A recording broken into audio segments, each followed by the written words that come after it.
Hello guys, എന്തൊക്കെയുണ്ട് വിശേഷം? ഇതെൻ്റെ അനിയത്തിൻ്റെ കല്യാണത്തിൻ്റെ കറക്റ്റ് ഒരാഴ്ച മുന്നുള്ള വീഡിയോ ആണ് കേട്ടോ.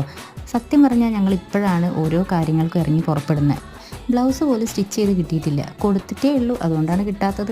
പിന്നെ ഞാനും അനിയത്തിയും കൂടെ ഇപ്പോൾ വന്നിട്ടുള്ളത്. എൻ്റെ ബ്ലൗസ് പ്ലെയിൻ ആണ്, എൻ്റെ സാരി ഒരു പേസ്റ്റൽ കളറാണ് കേട്ടോ, ഒരു പിങ്ക് പേസ്റ്റൽ കളറാണ്. അപ്പോൾ അതിന് ബ്ലൗസ് എന്തെങ്കിലും ഒരു ചെറിയ വർക്ക് ചെയ്യാമല്ലോ എന്ന് വിചാരിച്ചിട്ടാണ് ഞങ്ങൾ വന്നിട്ടുള്ളത്. അപ്പോൾ അതിൻ്റെ സാധനങ്ങൾ വാങ്ങിക്കാനാട്ടോ വന്നത്.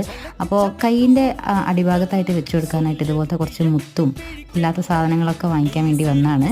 അപ്പോൾ അവിടുന്ന് കുറച്ച് സാധനങ്ങളൊക്കെ എടുത്തിട്ടുണ്ട്, സൈഡിലൊക്കെ ഒട്ടിച്ച് കൊടുക്കാനും പിന്നെ അടിയിൽ സ്റ്റിച്ച് ചെയ്ത് വെക്കാനും. സ്റ്റിച്ച് ചെയ്യാനൊന്നും എനിക്ക് സത്യം പറഞ്ഞാൽ അറിഞ്ഞുകൂടാ. അറിയുന്ന പോലെ എന്തെങ്കിലുമൊക്കെ ചെയ്യാമല്ലോ എന്നുള്ളൊരു കോൺഫിഡൻസിലാട്ടോ. കോൺഫിഡൻസില്ല, ഓവർ കോൺഫിഡൻസിലാണ് ഞാൻ ഈ കാര്യങ്ങളൊക്കെ ചെയ്യുന്നത്. എന്തെങ്കിലും ഒരു മിസ്റ്റേക്ക് വന്നാലും നമുക്കാരും ബോധിപ്പിക്കാനൊന്നുമില്ലല്ലോ, നമ്മുടെ സ്വന്തം സാരിയും ബ്ലൗസല്ലേ. അപ്പോൾ അതൊക്കെ വാങ്ങിയിട്ട് അതിൽ അറ്റാച്ച് ചെയ്തിട്ടുണ്ട്. കല്യാണത്തിൻ്റെ സമയത്ത് ഫോട്ടോയോ വീഡിയോ ഒന്നും അങ്ങനെ എനിക്ക് കൂടുതലായിട്ട് എടുക്കാനായിട്ട് പറ്റിയിട്ടുണ്ടായിരുന്നില്ല കേട്ടോ. എന്തെങ്കിലും ഒരു ഫോട്ടോ കിട്ടിയാൽ ഞാൻ അതിൻ്റെ കൂടെ ആഡ് ചെയ്യാം. അപ്പോൾ അത്രയേ ഉള്ളൂ. ബൈ.